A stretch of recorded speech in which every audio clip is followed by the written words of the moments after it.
Greetings to our viewers. Pakistan, India's immediate neighbor, has been under a huge political unrest for some weeks now.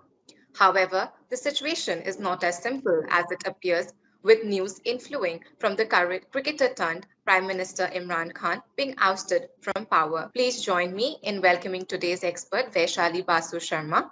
She is a researcher on strategic and economic affairs. She has worked as a consultant with the National Security Council Secretariat for nearly a decade. Vaishali is also associated with Policy Perspectives Foundation. I'll begin with my first question. There is a change of political air in Pakistan, and before we explore the depths of the political situation, can you exactly tell us what is happening to the Imran Khan government? Let me begin by thanking you, Arijita, for inviting me for this talk. In Pakistan, we have witnessed literally weeks of machinations by this joint opposition, which is a rainbow of socialist, liberal, radically religious parties. They have all been trying to unravel the coalition, the tenuous coalition that Imran Khan had built around around his party, the Tehreek-e-Insaf, to become premier in 2018. On 8th March, the opposition parties submitted a motion of no confidence against him in the National Assembly Secretariat. But very smartly, Imran Khan blocked the no confidence vote and he advised the president to dissolve the National Assembly. On the dissolution of the National Assembly, a circular was also issued by the government that Imran Khan ceases to hold office of the Prime Minister. In fact, it was doing the rounds on social media. Many of us may have seen it. What this that did is that it culminated into a constitutional crisis, as according to Article 224 of the Pakistani Constitution, an incumbent prime minister continues to hold the office of prime minister on an interim basis until a caretaker prime minister is appointed. Then on April 7th, the Pakistani Supreme Court ordered Parliament to reconvene. So all his machinations were, up to nothing. But then on Saturday, I think a lot of people were watching the events unfold in the National Assembly. The drama unfolded right up till the early hours. Before the vote of no confidence, the speaker Asad Kaisar, who was to preside over the vote, he ordered the Supreme Court resign from his post, and the presiding officer took over and ordered that the no confidence proceedings should continue. And finally, we saw that Imran Khan lost the vote in the National Assembly and was consequently removed from the office of the Prime Minister. So this is the series of events that we witnessed over the weekend, over 1 month. And now there are other opposition characters who are important in this entire fray, who have led these proceedings, no confidence proceedings against now former Prime Minister Imran Khan. Chief among them is PML leader Shehbaz Sharif. He's best known as the brother of former Prime Minister Nawaz Sharif, but he is a political heavyweight on his own right. He has served as the Chief Minister of Punjab, which is the Sharif family's power base, and is president of the Pakistan Muslim League (PMLN). Unlike Nawaz Sharif, he enjoys amiable relations with the Pakistan's military, which is traditionally, a very powerful factor. We shall discuss this later. Then the other characters is, of course, Asif Ali Zardari, who is the co-chairman of the PPP. His son Bilawal Bhutto Zardari is also a political royalty. Then you have the firebrand Islamist leader Maulana Fazlur Rahman, and his enmity with Imran Khan really runs deep. He has called him names. He has called him a Jew in reference to his former marriage to Jemima Goldsmith. Khan, in return, has called him Mullah Diesel for his participation in corruption involving fuel licenses. So these are the colorful characters that we will see how it unfolds the politics. So that is the current situation here in Pakistan. As alleged by Imran Khan, do you believe that there is some sort of the US government in it? Do you believe that the US wants a regime change in Pakistan? Ever since coming to power in 2018, Imran Khan's rhetoric has been very anti-American, and he has on several occasions expressed the desire to move closer to China. And recently, he visited Moscow, and that too on February 24th, which is the day the Ukraine invasion began. All of this was not lost to the US. Relationship that Islamabad has with Washington has been foggy, and now that he has leveled very serious allegations against the United States, the future of the relationship is certainly, something that needs to be watched out. Khan alleges that the Biden administration has colluded with his rivals in the no confidence motion, and his allegation, it stems from a reported private exchange between senior US official and Pakistan's ambassador to Washington, Asad Majid Khan. Asad Majid Khan conveyed to Islamabad that the US official had expressed unhappiness about the Prime Minister Imran Khan and said that US Pakistan relations would be better if he were removed. That is the allegation. So the US has categorically denied it. Donald Lu, against whom this allegation, the US official against whom this allegation was made, has also denied it. On several occasions, spokespersons from the US State Department have said that there is no truth in this allegation. But the fact is that in Pakistan, there is the public distrust of the US runs very deep. The fact remains that there is a history of the Americans meddling in Pakistan's internal politics. US relations with Pakistan are very strained, in particular over Afghanistan, where Washington has on several occasions accused Pakistan of backing the Taliban insurgency that led to the chaotic withdrawal of the Americans and the Allied forces. So that is the state of it. But the army has not lost its desire for cordial relations with the US. This was evidenced recently by the statements made by the Army Chief Bajwa. He told a security conference in Islamabad that we share a long history of excellent strategic relationship with the US, which remains our largest export market. So they are keen that this the relationship doesn't deteriorate.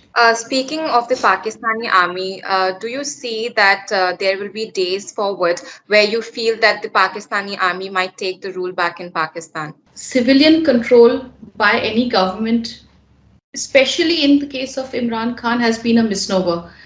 There is always a heavy shadow over by the Pak security agencies over the country's political landscape. It came to stark, it came to fore when in October the civil military relations exploded when Imran Khan tried to retain Lieutenant General Faiz Hamid as the military spy chief, rejecting the nominee of General Qamar Bajwa. So, your question regarding what role the army will play, Pakistan's polity has always been dominated by the military. Hussein Haqqani, I think, has put it very nicely that the Pak army has perfected the art of a non-coup.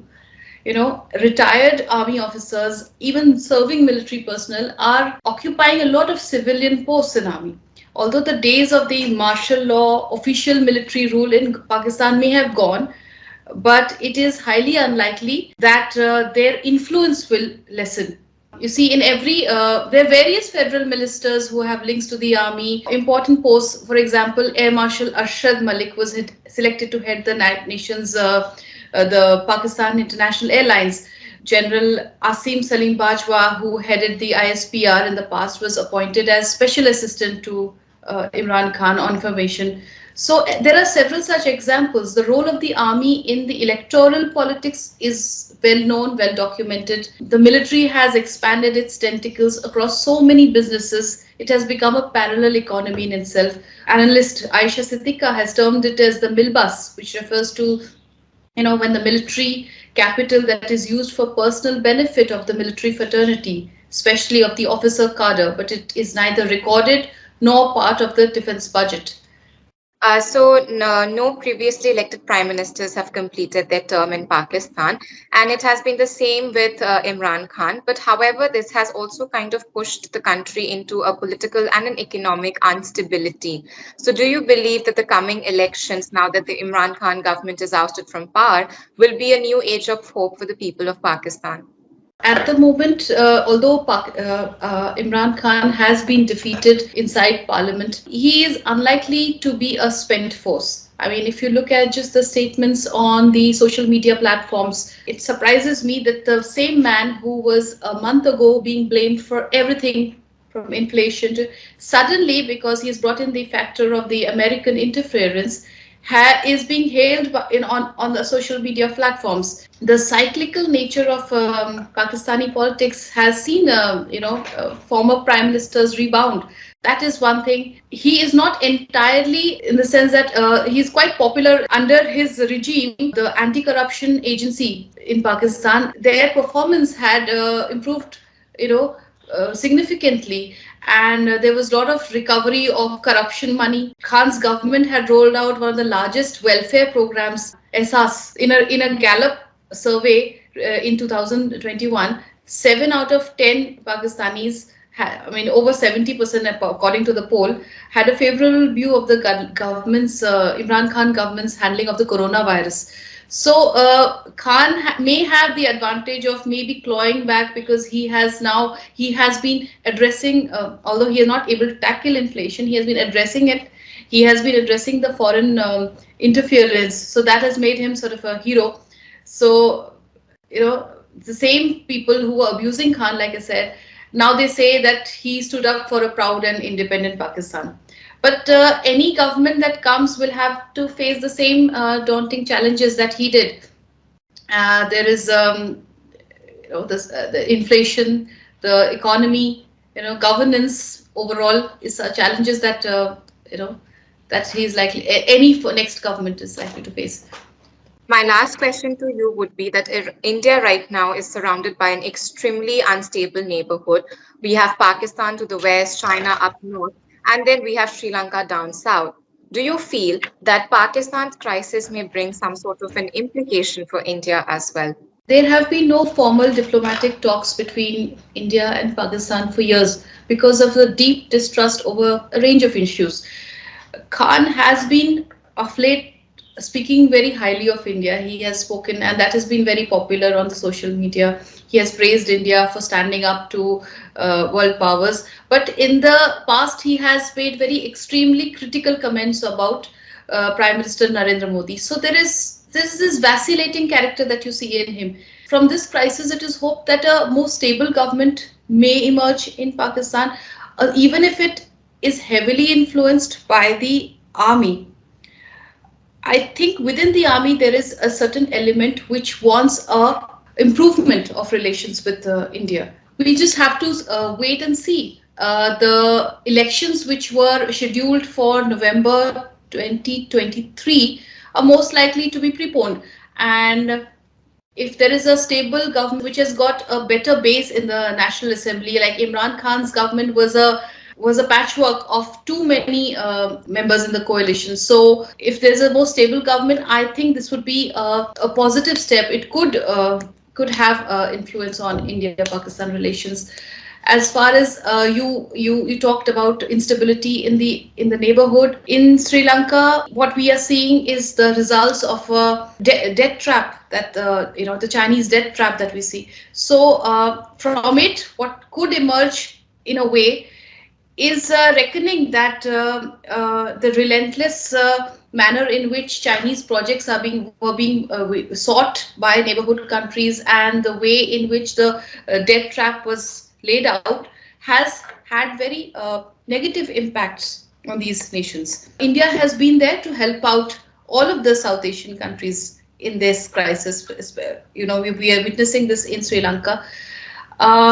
If you see the media in Bangladesh, they have taken cognizance of the events in Sri Lanka, and they have been very careful in terms of the kind of projects that they are pursuing with the Chinese. What the analysts had been warning all along, that too much Chinese interference in the South Asian region will lead to something like that. I think that has come to head. And in a way, it is good if it leads to some reckonings. Thank you, Vaishali, for joining us today. And I'm sure this insightful yet candid conversation will be of utmost importance to our viewers. And to our viewers, kindly keep following the Kutniti for more updates on international relations and diplomacy.